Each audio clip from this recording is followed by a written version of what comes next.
All clear. You return the favor. Is he flipping us off?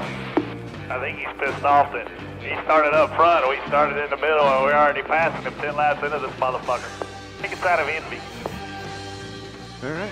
Well, hello, everybody. Thanks for having us. We are the Glass Case of Motion. My name is Ryan Blaney. This is Kim Coon. This is Chuck Bush. And we're all really based out of Charlotte, North Carolina, where we do this podcast in correlation with NASCAR. And we don't only talk about NASCAR, we talk about a lot of other things, and hopefully you enjoy them. And we don't make too much of a fool of ourselves. Yeah, and we're live on NASCAR.com right now, on Twitter, and on YouTube. All of the places. So all of the places. And then we're recording it, and it will be distributed as our podcast regularly does. So you can go on iTunes and subscribe. Go ahead and subscribe, rate and review, do all that fun stuff that you do with social media type things. Yeah, we've been in the back listening to all the social media stuff today, and we're way different. Yeah. It's going to be a little departure. What we've been hearing. But we don't have any buzzwords. We don't have any we can caucus major campaigns to throw out to you. Yeah. I don't know. Silos. We can caucus about silos and really delineate some things. But we just got back from Sonoma, where Ryan, it's one of two road courses. Well, technically three now that we have the road. Yeah, there's three. How was Sonoma? It was good. So if you didn't know, I drive cars in circles and left turns only. And Sonoma is out in wine country. It's pretty close to Napa, out in California, and it's a beautiful area. And that's one of the few road courses we go to. And a road course is pretty much a street course where we turn left and right, and it's just not ovals like we're used to. But it's a cool part of the country. One of the nicest racetracks we go to, I feel like, and a lot of fans out on the West Coast for us as well, which is kind of surprising. You know, you think of NASCAR kind of being a southern sport. Southeast, and we have a lot of great people out in Sonoma who want to come to the racetrack. Were there any glass holes out there? There was, yeah. So the fans of our show call themselves glass holes. And you have to listen really carefully because it sounds like something different if you don't catch the first part of their phrase. And they kind of coined this when we started the podcast at the beginning of last year. This is our second year doing it. There was this whole thing about what should we call our listeners, and some fans threw out ideas, and glass holes kind of stuck. And so we'll literally be at track, sometimes not even at track, and you'll hear from the crowd, "I'm a glass hole." And if you're not paying attention, or if you're not familiar with the podcast, it kind of sounds like you're calling yourself an asshole. You're like, did that person just call me an asshole? Like, they don't even know me. Yeah. They called me an asshole. Did they? Not glass hole. Yeah. Yeah, that was the whole thing. Oh, that was not. Yeah, it's fun. Speaking of fun, you've got a busy week. I mean, Sonoma, now we're here in New York. You're doing some things with Dale Jr.? Yeah, with Dale Jr. Tomorrow. So after this, we have nothing going on. And then tomorrow we're visiting a lot of different outlets. We're going to the stock market exchange, which I don't know anything about. You get to don't they ring the bell? I think so. I don't know if I get to do that.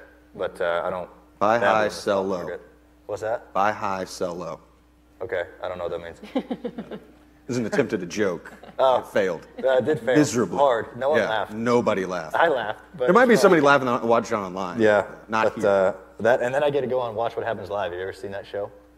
I think it's on Bravo. Yeah, it's on Bravo. It's on Bravo, I think. Andy Cohen, I think is his name, that hosts it. So I get to go on that with Dale, which would be fun. Do you have a role on that? I'm the bartender. So I was the bartender before, and I asked, I said, what does the bartender do during this show? And they said, well, you pretty much just stand there and you let them make jokes at you, and you just drink. And it was It's like the first rule of bartending, though, is you don't drink with the clients. Well, they wouldn't let me make anyone else drinks, so I just served myself. And it's pretty fun. It's a good show. Well, we've also got a special guest with us today. Number 24 for the Washington Redskins, cornerback out of Coastal Carolina University, Mr. Josh Norman. How you doing? Welcome to our podcast. How you good? Live on stage. Good. How you doing? I'm good. Doing well? Yeah, man. Doing pretty good. Excited to be here in New York City? Absolutely. How you guys doing? They like... You've got some history here in New York. Just a little bit. Just a little bit. I'm from Charlotte. I'm a Panthers guy. 2015, that was awesome. Yeah. Just had to get that out of the way. I don't want to be that guy, but I am that guy. When you switch teams, though, do you kind of just wash your hands? Because I know, Ryan has switched teams. Do you just kind of like wash your hands of that fan base? Well, I wouldn't necessarily say it's almost like a washing your hands kind of thing because I was born and I grew up in the Carolinas. So it was almost like home to me. Yeah. So it's when you leave home, no matter where you go, you're going to, like, home is home, right? So I still go back to this day, you know, so it's always going to be a special place in my heart, regardless of where I go or, you know, where I've been. So. And I know most of the fans down in Charlotte are still following your career very closely. Yeah. Very much so. So I was like waiting for that time. Well, the thing is, like before the Panthers, it was either Cowboys or Redskins. Redskins, right. So a lot of folks, their backup team is the Redskins. Yeah. So it was like, you know, I got a lot of, you could go to any other team, you know. I'm glad you went to the Redskins because either my granddad or somebody, or a cousin or uncle was a fan of that team just because it was there first. Before Carolina. A lot of people in Carolina though are Redskins fans. Like they never gave up. Dale Earnhardt Jr. Yeah, they never gave up on the Redskins. Big time Dale. Which you spent some time with him, didn't you? Yeah, spent some time with him. He came up to Richmond, Virginia, to our training camp that we had up there, and we threw the ball. He was on the line. He ran a couple of routes. I think old Kurt threw him the ball a couple times. Did he catch it? Did he catch it? Oh, or did I let him catch it? Which one was it? Had to stroke his ego a little bit, you know, make him feel good about himself.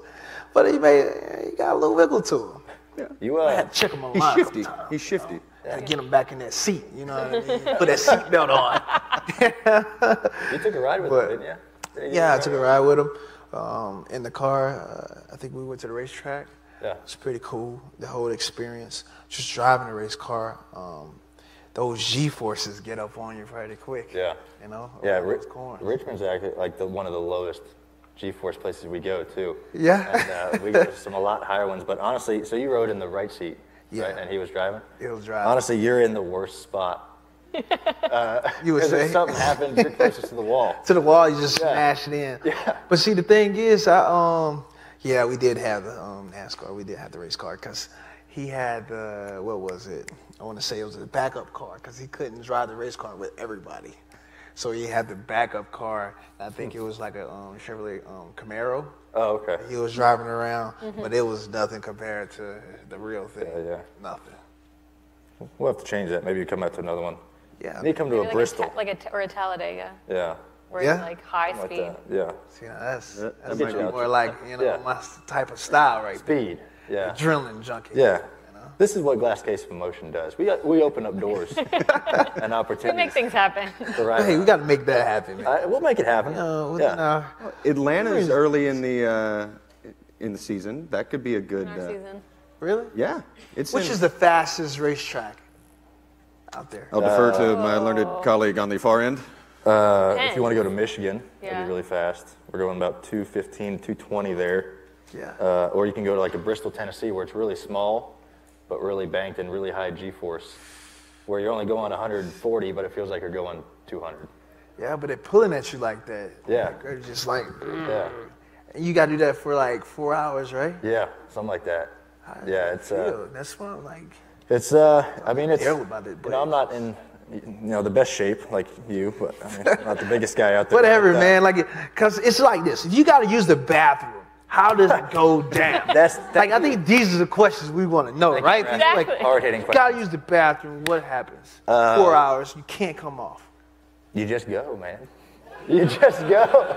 I'm gonna be honest with you. How do you do that at? Some guys. So I've never done it. I've never gone to the bathroom in a fire suit. You wouldn't tell. In the race car, I wouldn't tell you if I did. But I legitimately haven't. I take care of that before the race. But some guys, man, you can't hold it, and you just go. Number one, you don't. Yeah. So they just like driving the whole time wet like that. Just aroma, just in the. I mean, it's already sweaty. Hey, I think it's hot. I think it's gross too, man. I haven't done it. You're already wet though. Number one, you're already soaking wet, sweating.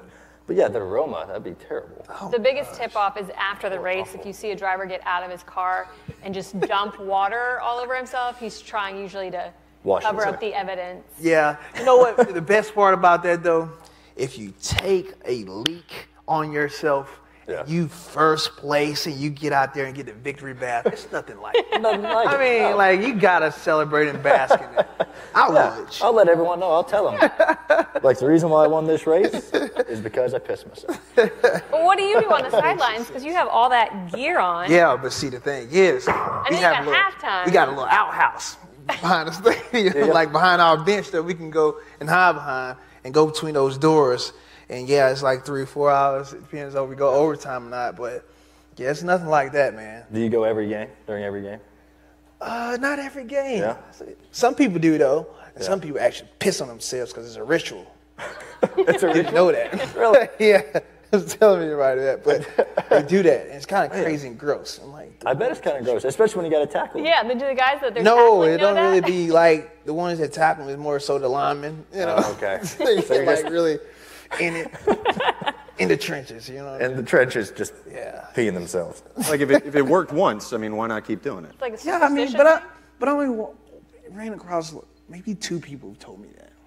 Definitely not telling names. I'm not gonna put them out there. Hey, we're not asking But I'm for just names. saying. We're not asking. It thing. You know who you are if you're You know, listening. and it's just like, okay, I get it. I understand. You Yeah. got to be, totally zoned in that mode. Yeah, It's I get it. Warriors thing. Most sports are psychological. Yeah. It is You gotta be in the psychological. right And you mindset. down there, your hands in the dirt, and you got a defensive lineman, offensive lineman Yeah. did what they do. Don't nobody want to touch that. No. Hey, why aren't you blocking that guy? Well, coach, miss himself. He pisses. I don't want to touch him. Do you have rituals before a game that you follow? Oh yeah, I do. I think everybody do have something that they follow, almost like a manual. They always do it. They've done it since high school, college, and in pros. Something they get themselves up for before the game. Me, it's always music. I think. Yeah? I just zone out to music. I'm a big soundtrack guy, so. kinda Favorite get me in the soundtrack? Mood.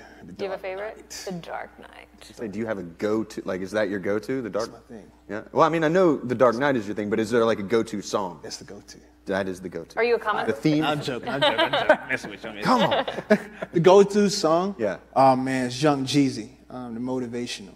I think that would really, I think in high school, I was listening to that, the 101 instrumentals, and just the whole, mentality of, you got to get it. You got to grind. Air Force Ones, you couldn't walk a mile off in my Air Forces. So I had to really take that whole persona and just use it as, all right, this is the motivation I got to have to go out there and do my thing. Makes sense. So that's one of the go-to songs Good. before I walk out onto the field. What do you do before a race? Like, do you have?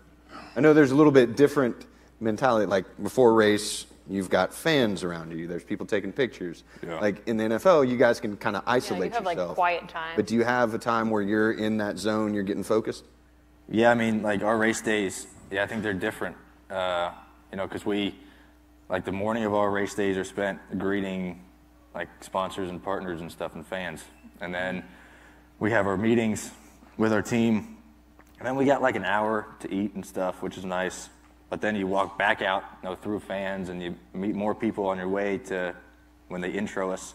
And then like I think the only time that you're kind of by yourself alone is like after driver intros and you finally sit in your car. You can be by yourself for like 5 minutes without no one talking to you, no noise. And I feel like that's kind of a short time, but it's very peaceful. But that's probably really the only time we can just be by ourselves and kind of get ready to go and prepare yourself. But you're preparing all day, but when you can finally be alone and isolate yourself, that's great. But then our whole sport is pretty much isolation. When we're doing Yeah, our it's thing, solo. we're by ourselves It's the whole time. That's it. Yeah, well, we'd have people talking to us, but there's no one. But yeah, that's a big difference, I think, just in that aspect of it, because, I mean, I walk across and meet, drivers. You guys are so, like, cool. Like, y'all calm and collective. It's just crazy how y'all aura is. But I bet y'all guys, get out there on the regular freeway and somebody's just honking at you, telling you get over, you're going to blow past them, though. I do, yeah. I'm actually, people ask me all the time. I'm actually a really good driver on the road. Like, I don't get angry or don't, like, road rage. I go very slow on the road. Have you ever gotten a Yeah. ticket? I got 2 tickets when I was 18, and one wasn't bad, the other one was really bad. And my mother scared me enough that day to make sure I didn't get a ticket again, so I haven't gotten one since. What's your car of choice? My favorite car I bought a few months ago, I have an 85 Ford Bronco. That is my daily driver. 87. You got an 87? K5. Oh, yeah. Bronco. Man, see? we need to do some mudding. Do some mudding or something, yeah. That'd be great. Tires, how long have you had it? Had it since what? When I was a kid. Oh, really? Yeah, Nice. 10 my pops had it. So just kind of like went Oh, it through got passed on. Man, I need to see a picture of it. Silverado, big boy. Yeah. This is amazing. I've never. I think people with Broncos are so cool. It is. Most people don't like them for some reason. No, I don't know why. I just, restored it. Yeah. Not too Yourself, or did you have somebody do it? Yeah, we restored it back in South Carolina. Nice. That's kind of what we do. Kind of Yeah. restore old school cars and stuff like that. Get Nice, man. really hands-on. Yeah. So, yeah. But I would say the difference, I think, with you and our profession, just the mentality of it. So you told me pretty much your regiment before you go out there and you get behind the wheel. I would say for me, before I go out there and touch the football field, like I said before, I get really stoked and I get really zoned out when I'm on the bus going to the game. I like have the music just really calm, just like you are, collective, going over the plays and routines of what's about to happen. Then I get off the bus, walk to the locker room. I put all my stuff together, organize it, take off my clothes, get ready. I go and take a shower. So Before the game? Before the game. So I feel like everything has been lifted, the weight of pressure, everything just washed, slam off of me. I have no problems whatsoever.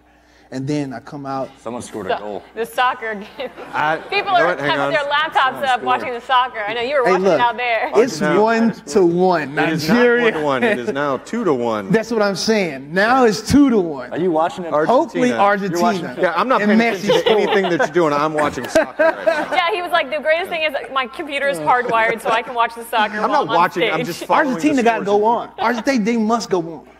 It'd be a disappointment if they don't. So you're obviously a soccer fan. So, Is that your sport of choice it goes outside without of football? saying. Yeah? I think for me, if I wasn't playing football sport, it'd be a soccer Wow. ball. Do you have a team? Yeah, talking about international or club? Whatever.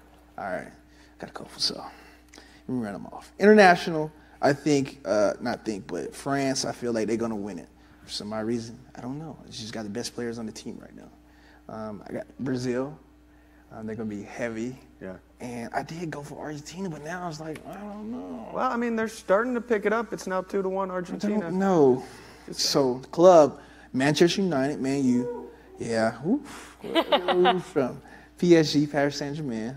La Liga, I think they really darn good. Mbappe is going to be a boss for them. Neymar is over there with them now. Cavani. So, and I have one more, a dark horse. Mohamed Salah. Wow. Now, Yeah, have you his met club. any of the soccer players? Have I met yet? Do you get starstruck by that? Because I know, You know, before I Ryan has did. talked like sometimes meeting celebrities and stuff. You know, before I would say it was almost like first person I got starstruck by was Zlatan Ibrahimovic when he was with Paris Saint-Germain. When I saw him, they came over to Bank of America Stadium, and I was like, dude, you are the man. Like, I'll take a back seat to like be around you right now. Now in LA, he's like, you're He was welcome, like, LA. I can am here understand. now. Yeah, so that was all before that though. Yeah. So I already knew all that was Yeah. gonna come. But I actually like really, kind of related to him in a way. And I felt what fans feel when they be around, guys like ourselves in the sport. I really do, because it was like you was fanning them in a way.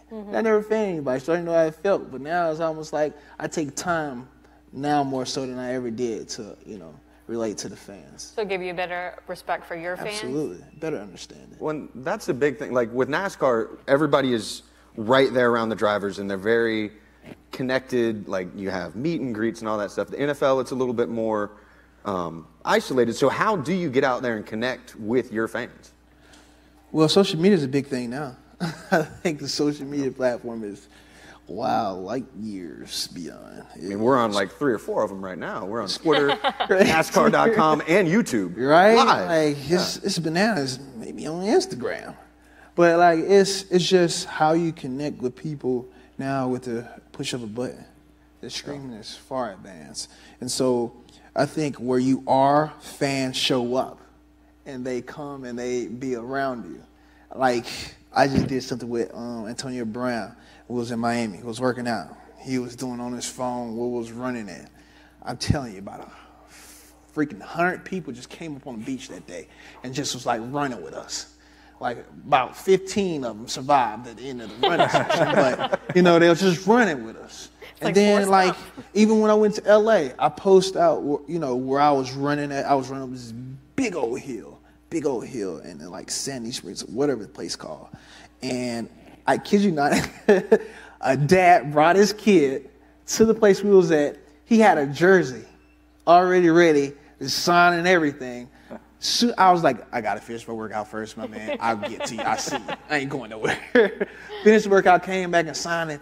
I was like, man. Started having a conversation. I talked to him about like 5 minutes, and you know, that just made his whole like summer to him. You know, I found it out. His dad had reached out back to me. It was like, that was the biggest thing. I couldn't believe it. And I feel like social media, from where I posted where I was at, had that platform for the kid to come out and get his jersey signed. Where else, I don't feel like that would happen. I agree. I think that's happened a little bit. Parents bringing their kids, knowing where you're at, and I've had a couple of that happen before. And before that wouldn't happen 10 years ago. Not even close. That wasn't even a thing. That you wouldn't even think of that happening. So I always think it's pretty cool, the interaction. It just allows people to understand who their favorite athlete is a little bit more, you know, because really they only see, you know, let's say if someone's a huge fan of you and they only really see you on the field. Right. And then they know what you're doing off the field now because of social media. So I think it's kind of a neat thing. Whether it can be a little bit too personal or not, I think it'd be pretty positive. In this podcast, like the interaction we have with the fans, they send us information, like they send us stories, like to talk about on the show. And they interact with us, so then when we talk about a story that they sent, it kind of gives them a little bit, like they feel like they're a part of it. They can kind of brag about it, yeah. They're part. So. It happens. Like one of them, there was I think it was in Philadelphia, somebody sent this one. Oh, yeah. The Philadelphia fan got injured by a flying hot dog. The Philly Fanatic has a hot dog launcher. Wow. And a woman caught one of, they wrap them in duct tape apparently, which seems like a good idea. It doesn't sound that bad, but she has like black eye and... Sound about right. Is it like a t-shirt cannon? It's a Philly fan. But for hot dogs. Right. And it's shaped like a giant hot dog. My favorite was her quote though. She said it just came out of nowhere and hard. It's Philly fan. Got to keep your head up. Yep. Head on a swivel. Gotta watch out for those things. Don't you know you go to a baseball game, you don't get caught staring up in the sky. You better watch the batter. Well, I mean, you're looking for baseballs, but hot dogs, like, that's just not something. I have a lot of questions, like, are they edible? Because it said they were wrapped in duct tape. Like, I understand if they're wrapped in the foil and you could eat them after they're launched. Well, maybe it's foil and then duct tape so you can take off the duct tape and eat the hot dog? I don't know. I don't know if I would eat a hot dog that was shot out of a cannon. But why you should have... there are a lot over of my questions. head. So. I mean, there's a lot of trauma. She was a good sport about it. She did say that... she's not suing. She's not suing. They gave her some tickets. So question.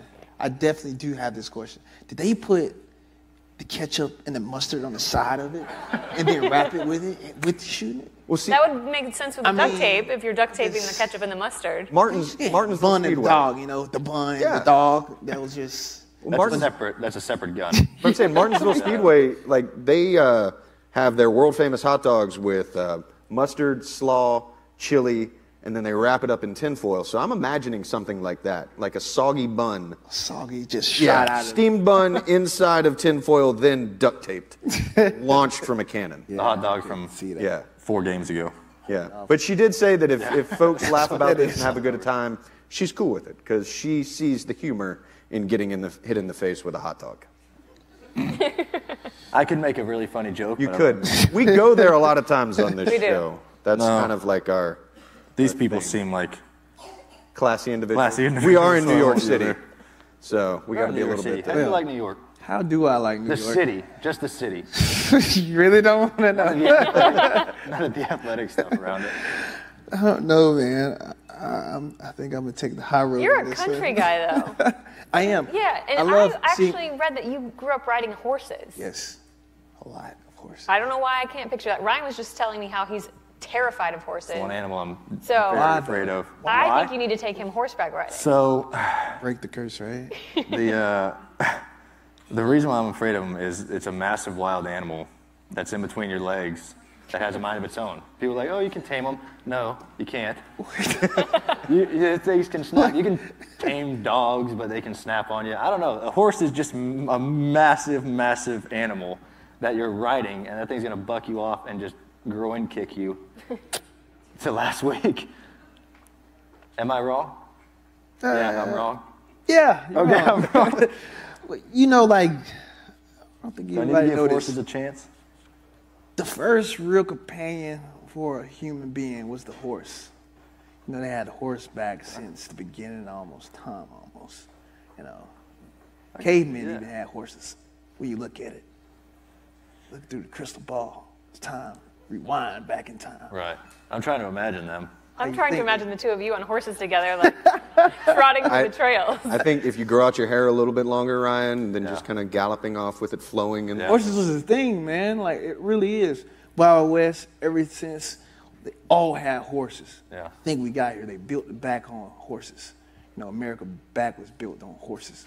You had to get on, you had to ride them. Before you had cars, there was horses. Yeah. Buggying. I mean, how they got the horses with it. You know, where the term everything back and horsepower forth. came from. I'm just saying. Horses was a thing. I shouldn't have So said it was I just didn't. like You're going to be you have driving to a put you on Ford a horse one day. Mustang next year. What's that? You're going to be riding I made a a Ford Ford Mustang. Mustang joke about riding Broncos, Oh, yeah, Mustang. our Driving a car next door, Mustang. Ford Mustang, so the irony. There you go. And The me. irony of it. I got to Oh, overcome my fear before I can drive my car. I think you can do it, though. These jokes aren't I need landing. to try. It's fine. You can do it. Some of these jokes aren't landing. It's fine. It's cool. They jump creatures, man. Big guys. Yeah. So do you own horses of your own? Yeah, we do. How many do like you have? 27, 30? 27, 30 horses. Yeah. What do you call I a just pack of found 3 horses? more from my dad the other day. He keep them, so just like he bought 3 more horses, so we had 30. And I'm like, what are you gonna do with all these animals? That's what I was going to ask. What do you... So basically, we sell them. So we buy some and we sell some. And the ones we trade out and we trade over, they go to a nice place to where they already green, they already broken in. So they go to a lovely family, they ride them, and they have a good time with them. And then we find other ones. We got quarter horses, Paso Finos, paints, steppers, jumpers. I mean, you call it, you name it, we pretty much got it. And it's just like, you know, we have a big time, we have a big family. So we ride. I've been riding ever since I was a wee little acorn, you know? Yeah. And just got up to it, and now it's just something that we, you know, we do. Yeah. You guys train them yourselves? Yeah, training myself. So it's almost like you get a horse, he's wild, he's just really out of control. Put him in a round pen for like a week or 2, and then just work with him, just daily, just working him, trying to get him used to the bit, get used to the saddle and everything. And I feel like every time, I have a nonprofit organization called Stars 24. So what I do is we have a fun day for the kids back in my hometown. And so in that fun day, we have horses. We bring horses out to it. Yeah. And we have the city and the community ride those horses. Some never been on horses before, just like you. Yeah. But when you put them on the back of them, they can't get off. Yeah. And those are the ones we have in a round pen. We just walk them around. That's where and they have Ryan a great should go. time. Yeah, man. With Put the me in a little round kids. pen. Like a little carnival. I'm going to work my way up, though. I'm going to get like mini horse, donkey, Well, you know, horse, camel. You get like a hobby horse. you know those little things you ride at the carnivals with those horses? Merry-go-rounds. That's where you gotta Merry-go-rounds. start. Yeah. You start there, then work your way up. Yeah. Get yourself some Yeah, chaps. that'd be cool. Yeah. I'm going to wear chaps and spurs and stuff. Be great. Yeah, but that'd be cool though. It'd be fun. Little update, full time. Argentina won, 2-1, Who and scored the Croatia second won. goal? Huh? I can't see that on here. My glasses aren't that good. Just giving some scoring updates. You know, live updating as we're going. Other topics that we got. You guys have some other things in common. You've done some acting. You've done some dancing.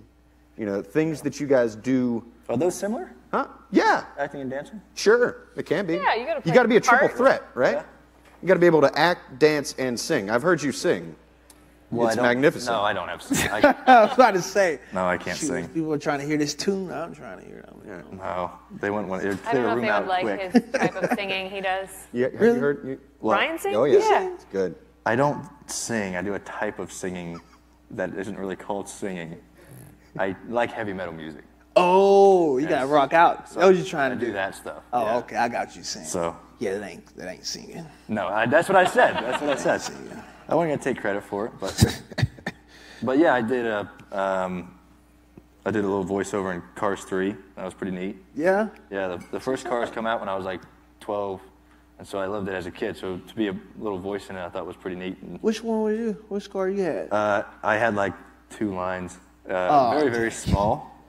And I was one of the new rookie race cars or something like that. But I just had a couple smart-ass lines to Lightning McQueen, which I wasn't a fan of. I respect Lightning.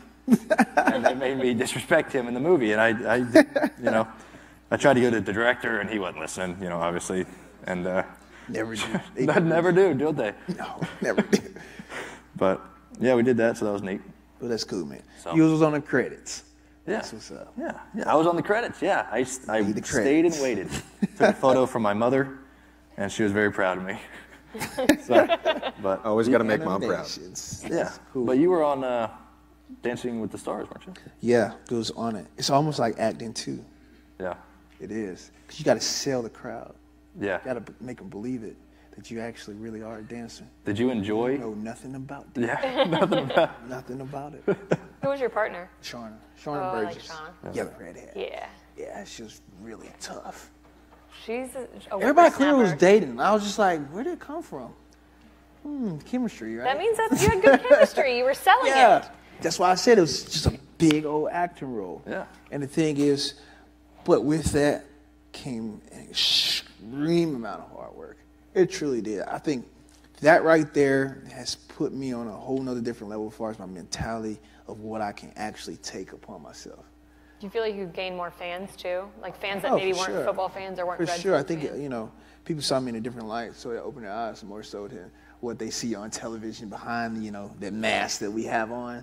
You take that off and you see that, we go out there and we actually somebody that is likable to people. But it's also at the same time, this is life. We don't do that 24/7, 365 all day. When we step outside of that, field in that realm, we are normal people just like everybody else. I think that's the thing we showed. And it's just, I think one thing people don't realize how hard it was and that work ethic that you put into it. I'm going to just break down real quick how it all went down with the show. So with the show, I got up in L.A. I was from West Coast to East Coast. So I got up at like 7 a.m. in the morning. My call time was like 8 a.m. And I got up there on L.A. time, and we went through the whole show. Show started at 5 o'clock, so it was there that whole time. And then after the show was over with, I would say somewhere around like 8 o'clock or something like that, I had to get on a red eye at like 11 o'clock and go right back to D.C. Yep. And then from D.C., I get there at 7:30 in the morning, and I start practice at 8 a.m. I get out of practice at like 12:31, and then I have like a couple hours to myself, probably like 3 o'clock, 3:30. I got to start back up with dance practice, and that's 6 hours. So I get out of that at 9 o'clock. That's intense. And then I get to go to sleep and start my day all over again on the East Coast. So, yeah, I had to do that for like 5 weeks. Hardcore. And it was intense, man. You talking about 2 dances after the first week? I lost my mind. Like, I was like, this is too much right now. Like, but it obviously put me on the pace to where I accept the challenge, and I manned up, and I, grabbed the bull by the horns, if they would say, and I went with it. Did you have fun though?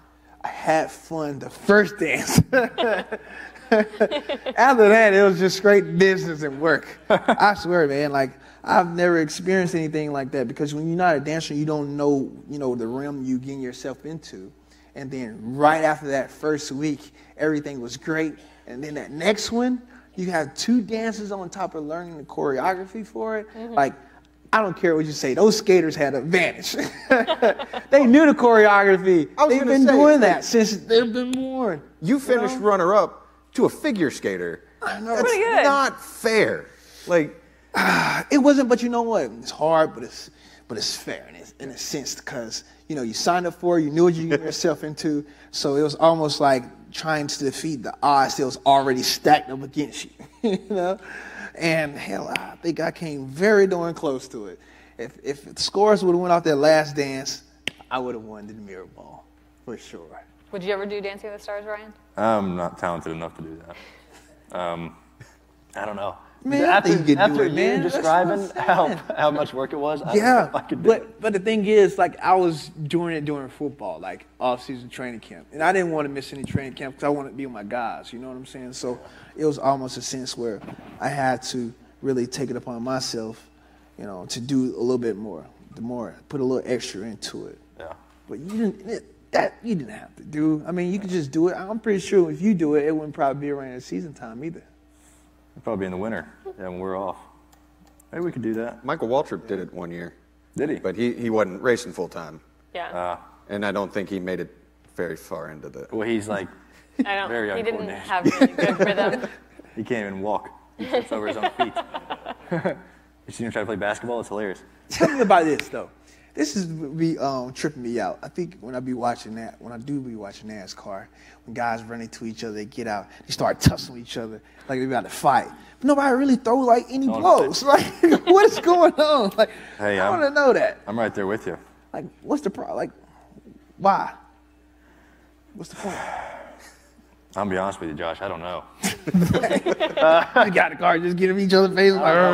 I think They've tried. Some have tried to Yeah. throw punches and missed. So I think it's different because, you know, when we're upset, getting wrecks, you want to go, you know, knock that guy out that wrecked you. And you have to kind of think in the back of your mind what you're wearing on your chest. This big company that you're wearing that's throwing a bunch of money into your race team. And they don't really like that, I guess, too much. And the teams don't like it, and we get fined.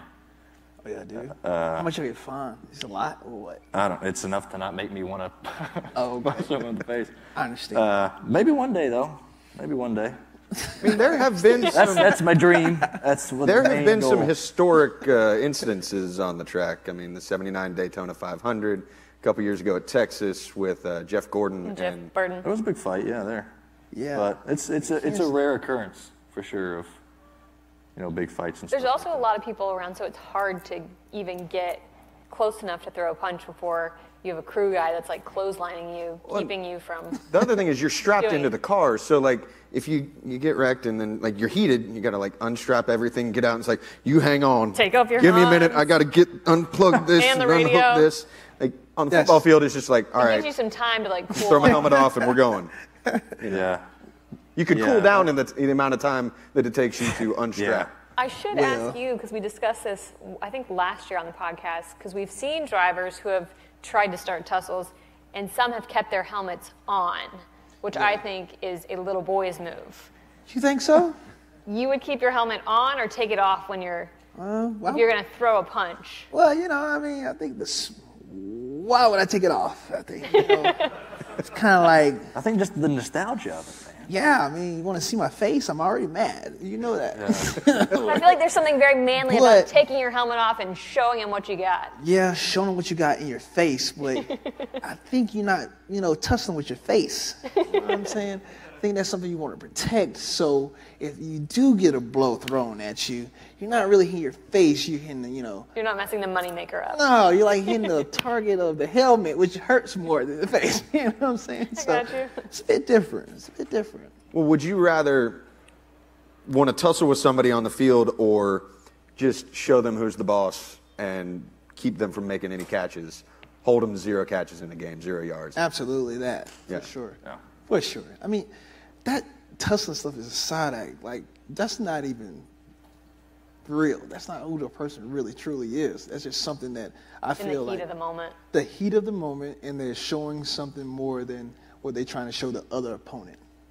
And that's, some use it as a tactic. Others, you know, they play through that. It's how you take it. But for me, I love a great match when, you know, a competitor is going at you 110% every single time, even when they're blocking you. not taking a play off, because it's that one time that you can slip up and be like, oh, shoot, let me catch myself. Dang, I'm figuring this out. I'm figuring this play out. I'm figuring this move out in the middle of a play. And I come back to him and be like, that's pretty cool right there. I didn't know that. That's something I keep in my memory bank. So I go back and I use it against him the next play, you know. I try to figure things out, almost like playing, chess in a way. And that's cool to me. Do you ever sit there, like, you make a play and it's like, I don't know how I just did that? Like, is there ever that moment of, this was just like muscle memory and it happened and I don't know how I got over here? Yeah, I say I got angels in the outfield on one of those plays. I have made a couple of them like that, and I'm like, well, he used Gabriel just to push me up somehow. And I made a play, but it was, I could say I had a couple one of those moments like, whoa, even shot myself. I got a question on here from somebody on the internet. Said, would you rather fight a tiny elephant or 100 ducks? That's a good We get random comments on the internet. What house? Like a child elephant that just I learned to feel walk? like I would get a better matchup out of the elephant. I just feel like it'll be a better, The ducks could swarm. the ducks can, So you want the better fight, not the easier win. the ducks should just kick them little jokers out of the way. Have you ever come across an angry duck? Yeah, they ferocious. Yeah. They vicious now. Don't get me wrong. Trust me, try to mess with some ducks when they got the little people following behind them. It's over with. But I don't know, man. I just like to tussle with the elephant. They just, bear hug. You can't really get down with the ducks. What about a duck-sized elephant? Or an elephant-sized duck? Oh, that's a classic like question. Big ass duck. I think an elephant-sized duck would be terrifying. Yeah, that Absolutely would be terrifying. I feel like they Then it would gobble be you up. like, okay, I got to get on his back and ride it. Like a duck-sized elephant would be adorable, but an elephant-sized duck would be awful. It's like, goes back to the thing I talked about last year. Do you know how terrifying a T-Rex would be if it had proportional arms? Yeah, it'd be that would horrifying. That'd be terrible. Yeah, it would grab him Yeah, it could grab you. to you and all you and push you. Yeah. Now it's like just brontosaurus. they're useless. Oh, yeah. A carnivorous brontosaurus, because they would have the proportional. Yeah. See, it got weird. We went talking about cool things like football and what to get ready into duck, elephants, and T-Rexes. It was awesome. Duck Dynasty. I think we've got about like 5 minutes left, and we normally don't have an audience when we do our shows. It's just us in a glass case of emotion, talking to ourselves and having a good time. But I mean, if anybody has any questions, we would be more than happy to field a couple in our remaining. I already minutes. see hands. There's some hands up. That guy, had the first hand. We got a microphone over there. All right. Oh, we're so fancy. This is a classy establishment. Hey guys, so this question's for Josh. Who's your favorite matchup in the NFL? I got to say Julio Jones. Roll Tide. There we go. Roll Tide. I Gotta like that. say that, man. It's like those sweet matchups to where, you learn from each one of them, each one of the plays. I mean, the guy's always running a 4.3 speed right at you every route, even if it's a hitch or a go route or a slant or a post corner. He's running 104% max effort. And you love to play against guys like that because they challenge you to be better than where you are. He raises your game, raises your level to, heights that you don't even know you can reach. We talked about Like the before. Cup guys racing in Xfinity. Yeah. So it's just like when you get to that point, it's almost you transcending yourself as an athlete, to another level, almost. And that's the coolest thing that I get out of it. How do you think the NFC East shakes out? I'm sorry, but I'm a diehard Giants fan. So we got Saquon, we got Odell, we got Evan Ingram. So basically, you What's asked me, up? how do I think the Giants going to be a shit? Is that the question? I say the NFC East is always the toughest division to play in. If I have my, just because we're so competitive, man, when I played in NFC South, it was like I had to play against, tall giants. We call them the Twin Towers, like tree giants of wide receivers. And then you come to the NFC East, all of them like on this level of 5'10", 10 or like lower, and they so quick. You got to get your hands on them to kind of wrestle with them. But it's just so much, faster and quicker in the movements because everybody seems to know each other. And there's so much history involved in the NFC East that no team wants to lose. And if they lose, you better not lose to Dallas. Like, I don't care. It's always like that. But if I had my least favorite team, I'll hate the Giants, hate the Cowboys, and the Eagles, they all right. So, whatever. It goes through that for me. Any other? Yeah. In terms of defense, who's another team's defense that you admire? Besides the Redskins, of course. Another team defense that I admire? Yeah. I think defenses that I came from, absolutely admire that defense just because you know who they have and what they have become. They are a ferocious group of guys down there in Carolina. That's a bad defense. I love it. Then you look at across the scope of things and you look outside of the rims and Pittsburgh. I love their defense and how they always have been, staying the course. And there's another one. The Ravens. What about the Jags? The Bears. Somebody said the Bears. The Jags. I said Brian Urlacher was playing. What about the Jags? Huh? The Jags. The Jags. I like their defense. They're young. They're fire. And the crazy thing about it is they have so much money on their defense. Like those boys be playing ball. I like them. I like them a lot. But it's like over time they have to show more than what it is. But the last year or two, they've been cooking. They've been cooking with guys, and it's been really good to see for the whole league, I'm a Jags fan, so yeah. Oh, you're a Jags fan? That's why. I'm sorry I didn't say your team at first. It's just kind of how it goes down. Like, I look at the teams in the past that been doing it for a long period of time, and that's just one of them, so. Hi there. So in the spirit of technology and innovation, Ryan, I'm curious what you think about Formula E and what they're doing to the auto sport industry. Yeah, that's interesting. Everything's going, you hear more and more talk. Each day it seems like about electric cars and things like that and autonomous vehicles and things like that. I saw something today where the first fully autonomous vehicle is going to make a run up Goodwood, the hill, and that's never been done before. But the Formula E stuff, I watch it. I think it's pretty neat. I personally don't want to see NASCAR ever go to that just because it's not what it's about. I think it's cool to have a series for that, but you have to keep the general background of motorsports and you got to keep some where it's come from. But I think the sport's neat. I like to see it grow. It's grown a lot in the last few years, and the new cars they're coming out with look pretty unreal, to be honest with you. So I wouldn't mind driving one day. It'd be a little weird not being able to hear engine noise, but it's not something I'd like to make a profession in, but I enjoy watching it. It's just another form of sport and auto racing that I think is unique. All right, this question for Josh. Me being an Oakland Raider fan from California, week 3 last year, you guys played the Raiders, so I know it was a little controversy with Amari Cooper and I forgot. Oh, Michael Crabtree, sorry. Mm-hmm. What was said between... Okay, all right. I see how this going. All right, so... Put on the spot, man. Put me on the spot. All right. I don't really. It's cool when I play guys, when I play wide receivers. It's great to know that we're both respectable, admirable people in our profession. I respect you, respect me. So I guess I would say one of the players from our squad, which was the D lineman, he went to Alabama. Cooks went to Alabama.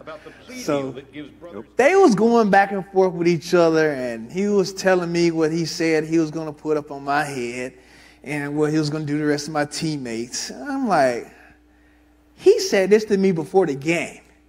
So I'm already in my mind, music going, took a shower, already ready. He come to my locker like, Jano, man, this man said that he going to do such and such to you, and I'm telling you, so what you going to do about it? I'm like, don't even come to me with that in my locker already. You already know how I get. That ain't about to go down. You know what I'm saying? He did not say that. I'm trying to save this man's life. Like, I don't even know what truly went on with that conversation. I didn't know if he lied to me or he was just telling me that just to get me amped up. But I don't know. I just had a day that day. I took it for what he said was true. And when I went out there, it really like took on another form. Like I sparked into something else. And I really wanted to make sure that they knew, please don't come out here and disrespect us before the game even start.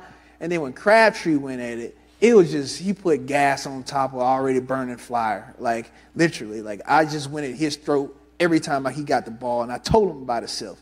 Something I usually regularly don't do.